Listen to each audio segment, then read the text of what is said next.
Hello guys, स्वागत है आप सभी लोगों का हमारे यूट्यूब चैनल में जिसका नाम है एवन सर। और मैं हूं आकाश शर्मा। आज आप लोगों के लिए लेकर आया हूं मानव स्वास्थ्य तथा रोग से संबंधित मोस्ट इम्पोर्टेंट क्वेश्चन आंसर। ठीक है, जो आपके यूपी बोर्ड 2022 हो, 23 हो, 24 हो या कभी भी हो, ये पेपर में क्वेश्चंस में ज़रूर आएंगे ही। ठीक है, आपको बता दें कि इस वीडियो को देखो कम से कम 2 से 3 बार जरूर देखना, जिससे कि सारे चीज़ें आपके दिमाग में सेव हो सकें, क्योंकि मैं थोड़ा फास्ट चलता हूँ। ठीक है, आइए तो सबसे पहले ऑब्जेक्टिव पे चलते हैं। टाइफाइड की जांच के लिए किया जाने वाला परीक्षण कौन सा है? तो देखो, विडाल परीक्षण जो होता है वो इसका आएगा आंसर। विडाल परीक्षण टाइफाइड के लिए कराते हैं। अगर बात करूं एलिसा, तो एलिसा कराते हैं एड्स के लिए। तो देखो पेपर में अभी ये वाला आ गया, टाइफाइड वाला। अगर बाई चांस वो ये पूछे कि एड्स में कौन सा कराते हैं, तो बताएंगे एलिसा। और बायोप्सी जो होती है वो कराते हैं कैंसर के लिए। ठीक है ना। चलो पहले मैं इसे एयरप्लेन मोड पर डाल देता हूँ। चलो दूसरा प्रश्न देखते हैं हम। चिकनगुनिया रोग का संचरण किसके द्वारा होता है? तो देखो, चिकनगुनिया का संचरण होता है एडिस एजिप्टी मच्छर के द्वारा। ये तो आपका एक आंसर हो गया, लेकिन इसमें क्वेश्चन में से और भी आप कैसे प्रश्न बना सकते हैं वो मैं आपको बताता हूँ। कि मादा एनाफ्लिस कौन सी, मतलब मादा एनाफ्लिस जो आपका वो होता है मच्छर, ये कौन सी बीमारी करता है? तो बताएंगे मलेरिया। कौन सा करेगा ये? मलेरिया करेगा। अगर पूछे एडीज मच्छर, तो एडीज मच्छर जो होगा ये पीत ज्वर को करेगा। जबकि क्यूलेक्स जो होता है, क्यूलेक्स करता है हाथी पांव को, जिसको आपने सुना होगा फाइलेरियसिस जिसको हम बोल देते हैं। ठीक है, आइए नेक्स्ट है, विषाणु संक्रमण से रक्षा के लिए शरीर निम्न में से किस विशेष प्रकार की प्रोटीन उत्पन्न करता है? तो ये हमारे पास होता है इंटरफेरॉन। इंटरफेरॉन एक प्रोटीन होती है जो विषाणु से लड़ने के लिए कोशिका को प्रेरित करने का काम करती है। अगला है टीबी। टीबी को हम यक्ष्मा बोलते हैं या क्षय रोग भी बोलते हैं। रोग में कौन सा टीका लगाया जाता है? तो बताएंगे हम बीसीजी का टीका। ठीक है, एक चीज और ध्यान रखना, डीपीटी का टीका जो होता है ये किस में लगाएंगे? डिप्थीरिया, पर्ट्यूटियस और टेटनस में। ठीक है, और एटीएस का इंजेक्शन भी टेटनस में लगाया जाता है। ओपीवी जो होता है ये ओरल पोलियो वैक्सीन है, जो पोलियो में दो वो जिंदगी की पढ़ाने के लिए अमिताभ बच्चन जो तुम्हारे घर पर आए होंगे, है ना, वही है ये। अगला, निंद्रा रोग किस जंतु के द्वारा होता है? तो निंद्रा रोग होता है ट्रिप्नोसोमा के द्वारा। ठीक, आगे यहां पर और भी नाम दे रखे हैं जिनसे संबंधित बीमारियां आप लोगों को पता होनी चाहिए। जैसा कि आपको पता है एंटामीबा हिस्टोलिटिका जो होती है, इससे होती है पेचिस। क्या होगी इससे? पेचिस होगी। ये है लीशमानिया डोनोमनी, इससे होती है काला जार। कौन सा होगा? काला जार, ब्लैक फीवर बोलते हैं। ये है प्लाज्मोडियम। प्लाज्मोडियम से क्या होता है? प्लाज्मोडियम से मलेरिया रोग होगा। ठीक है, तंबाकू के सेवन से एड्रीनेलिन व नॉर एड्रीनेलिन के स्राव का प्रेरण होता है। तंबाकू का कौन सा घटक इसके लिए उत्तरदायी है? तो बताएंगे निकोटीन। कौन सा है? निकोटीन जो होता है वो तंबाकू के अंदर मिलता है और यही एक नशीला पदार्थ होता है। ठीक है, कौन सा रोग जीवाणु द्वारा होता है? तो देखो, जीवाणु द्वारा होता है क्षय रोग या टेटनेस। ठीक है, पोलियो और रेबीज ये दोनों वायरस के द्वारा होते हैं, और हाथी पांव जो है ये होता है कृमि के माध्यम से। क्लियर है। अगला है, पेनिसिलिन की खोज किसने की थी? तो बताएंगे एलेक्जेंडर फ्लेमिंग ने की थी। तो रॉबर्ट कोच ने क्या किया था? रॉबर्ट कोच को आधुनिक जीवाणु विज्ञान का जनक माना जाता है। इसने टीबी का बैक्टीरिया या फिर हैजे के बैक्टीरिया की भी खोज की थी। ये है लुई पाश्चर, इनको सूक्ष्म जीव विज्ञान का जनक माना जाता है। ठीक है, और हमारे पास ये है एडवर्ड जेनर, इनको हम फादर ऑफ इम्यूनोलॉजी बोलते हैं, मतलब प्रतिरक्षा विज्ञान के जनक, क्योंकि इन्होंने चेचक के टीके की सबसे पहले खोज की थी। और लुई पाश्चर ने रेबीज के टीके की खोज की थी और दूध का पाश्चुरीकरण किया था, ये भी आप ध्यान देना। चलिए अगला है अति लघु उत्तरीय प्रश्न। ठीक है, हमारे पास ये दे रखा है, रूमेटी हृदय रोग क्या है? इसके कारक का नाम लिखिए। तो इस रोग में हृदय के कपाट जो होते हैं वो नष्ट हो जाते हैं। कपाट को हम वाल्व भी बोलते हैं, ध्यान रखना। इसका कारक स्ट्रेप्टोकोकस जीवाणु होता है। तो स्ट्रेप्टोकोकस नामक एक जीवाणु होगा, वो क्या काम करता है, कपाट को नष्ट कर देता है, जिससे दिल से संबंधित बीमारी हो जाती है। उस बीमारी को रुमेटी हृदय रोग भी बोला जाता है। अगला है प्राथमिक व द्वितीयक लसिकाओं के अंगों के नाम बताओ। तो बताएंगे प्राथमिक लसिका अंग में अस्थि मज्जा और थाइमस आता है। द्वितीयक लसिकाओं में प्लीहा, लसिका गांठ और टॉन्सिल को रखा गया है। अगला है जलवाहित रोगों की रोकथाम के लिए आप क्या उपाय अपनाएंगे। ठीक है, तो देखो सभी जल स्रोतों की नियमित सफाई करनी चाहिए। जैसे पानी की टंकी है तो पानी टंकी को आप नियमित सफाई करें। ठीक है, वाहित मल या कूड़ा करकट को जलीय स्रोत में ना डालें। अगर आप जलीय स्रोत में कूड़ा करकट डालेंगे तो फिर तो बीमार होंगे ही होंगे। भोजन बनाते या पीने समय असंक्रमित जल का उपयोग करना चाहिए। मतलब आपको ऐसे जल का इस्तेमाल करना है जो कैसा हो, असंक्रमित। अगर संक्रमित होगा तो आप बीमार पड़ जाएंगे ना। आइए अगला है मानव शरीर की प्राकृतिक विनाशी कोशिकाएं किन्हें कहते हैं। तो आप बताएंगे कि एक WBC होती है जिसका नाम है लिम्फोसाइट। लिम्फोसाइट को मानव शरीर की प्राकृतिक विनाशी कोशिकाएं माना जाता है। क्लियर है ना। अगला है क्वेश्चन नंबर 5, मानव शरीर में थाइमस ग्रंथि को निकाल दिया जाए तो उसके प्रतिरोधी संस्थान पर क्या प्रभाव पड़ेगा। जैसे आपके अंदर थाइमस ग्रंथि है, उस थाइमस ग्रंथि को निकाल दें तो क्या होगा, देखते हैं। थाइमस ग्रंथि में अपरिपक्व लसिकाणु प्रतिजन संवेदनशील लसिकाणु में विभेदित होते हैं। यदि शरीर से थाइमस ग्रंथि निकाल दिया जाए तो इन लसिकाणुओं का प्रतिजन संवेदनशील लसिकाणु में विभेदन नहीं हो पाएगा। तो देखो मैं थोड़ा फास्ट चल रहा हूँ क्योंकि देखो आपके पास टाइम बहुत कम है और बहुत सारे क्वेश्चन आंसर हमें मतलब कि कवर करने हैं, तो इसलिए आप प्लीज़ वीडियो को 2-3 बार ज़रूर देखना। ठीक है, अगला है मानव में HIV का संचरण कैसे होता है। तो बताएंगे संक्रमित व्यक्ति से या अनजान व्यक्ति से यौन संबंध बनाने से होता है, संक्रमित माता से शिशु में होता है, संक्रमित औजार से, रेजर से या सुई के माध्यम से होता है, या संक्रमित रक्त को चढ़ाने से होता है। तो मतलब एक पर्सन से दूसरे पर्सन में HIV किन किन तरीकों से फैल सकता है वो मैंने इस वीडियो में मतलब इस क्वेश्चन में बता दिया आपको। अगला है लघु उत्तरीय प्रश्न। लघु उत्तरीय प्रश्न आपको अपने आप करने हैं और मतलब कि जो अंतर है, अंतर में नाम दिखा दिए, एक तरफ मैंने कर दिया, दूसरी तरफ आप लोगों को करने हैं। भाई आप लोगों का दिमाग खुलना चाहिए। एग्जाम 4 तारीख का है, अगर आप अब भी ना कर पाओ तो भाई फिर लालत है आप लोगों पर। ठीक है, देखो एक तरफ का पढ़ देता हूं। सामान्य कोशिका में कोशिका वृद्धि व विभेदन अत्यंत नियंत्रित होते हैं। दूसरी तरफ बोलेंगे अनियंत्रित होते हैं।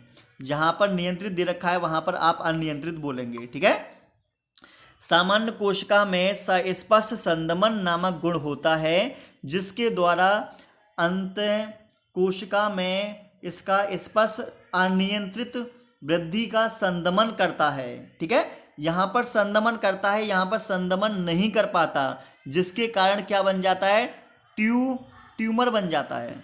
और ट्यूमर बन जाने से गांठ बन जाती है जिसको हम कैंसर की गांठ बोल देते हैं। ठीक है, और क्या बोलेंगे कि इसमें सस्पर्श संदमन नामक गुण जो होता है वो क्या हो जाता है, नष्ट हो जाता है। हिंट मैंने दे दी है, आप अपने हिसाब से लिखिए। ठीक है, जो मैंने शब्द बोले हैं उनको इस कॉपी में लिखो।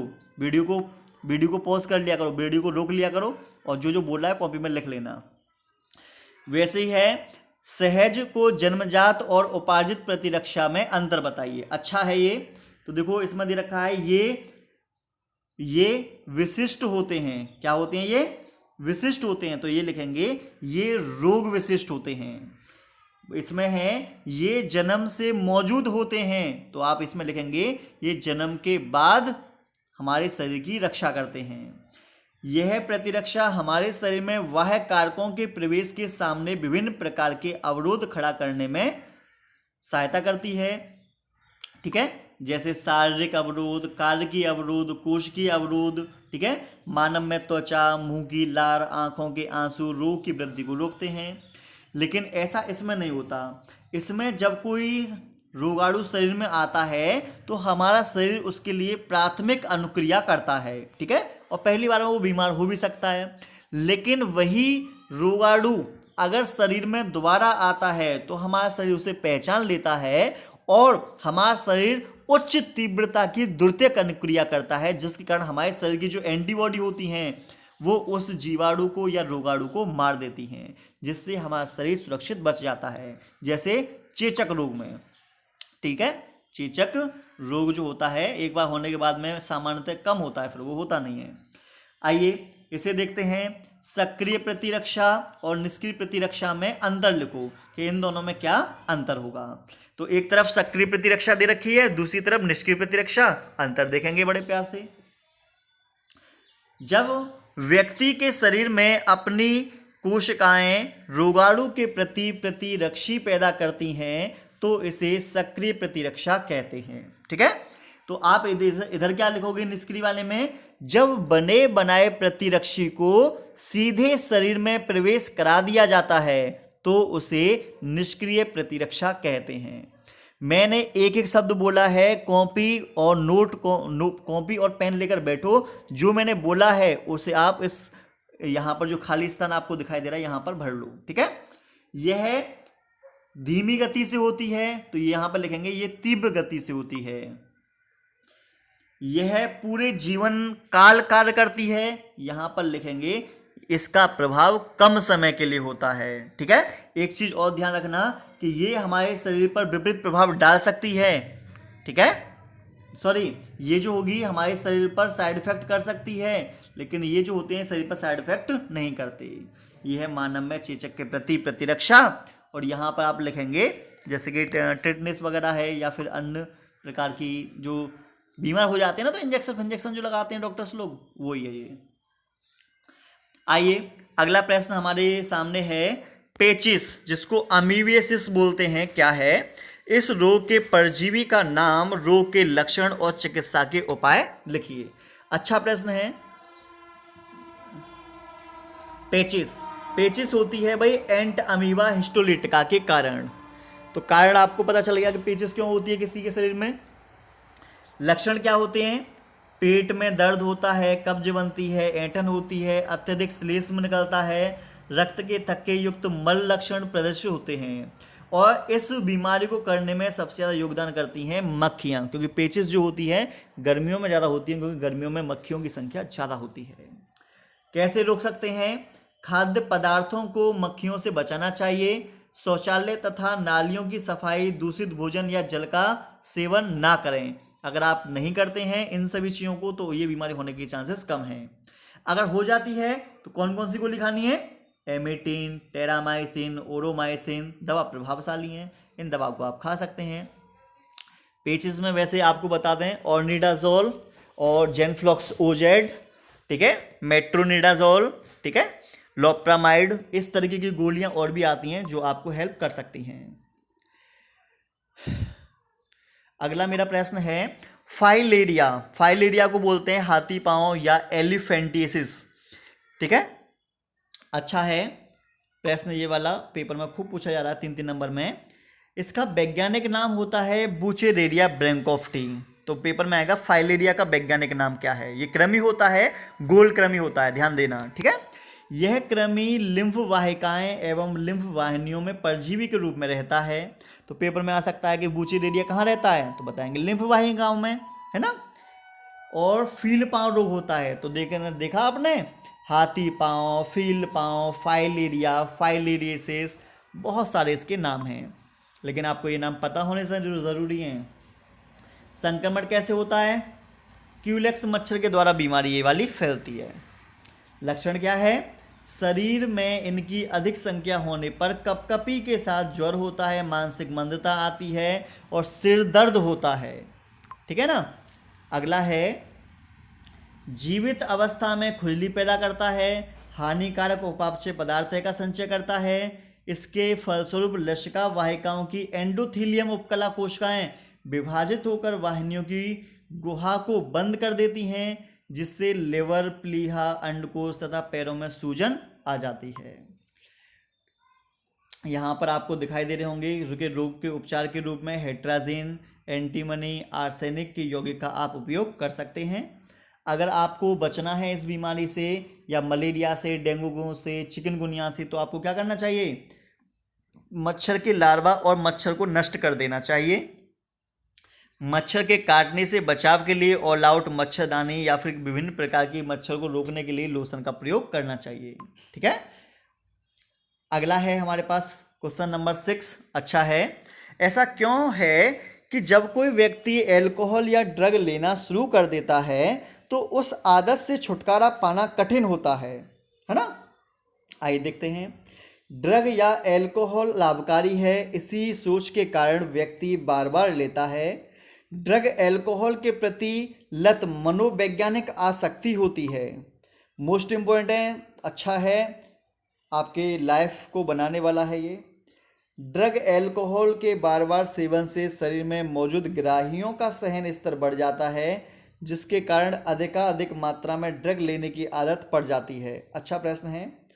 इस प्रकार अल्कोहल व्यसनी शक्ति प्रयोग करने वाले को दोषपूर्ण चक्र में घसीट लेती है तथा इसका नियमन सेवन करने लगता है और इस चक्र में वो फंस जाता है। आपको बता दें ये पेपर में 2019 में आ चुका है और अभी भी 2022 में आने की इसकी पूरी पूरी चांसेस है। आइए अगला देखते हैं।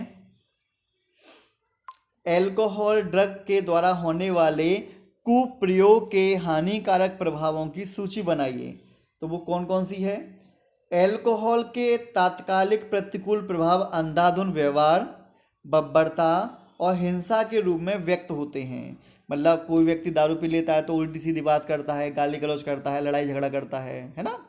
अगला है, धन की कमी की स्थिति में अल्कोहल का सेवन करने वाला व्यक्ति चोरी का सहारा लेने लगता है। तो देखो पैसा खत्म हो जाते हैं तो वो क्या काम करेगा? अपने पास जो चीज़ें होती हैं पहले उन्हें बेचता है, फिर घर से चोरी करता है, फिर बाहर चोरी करता है।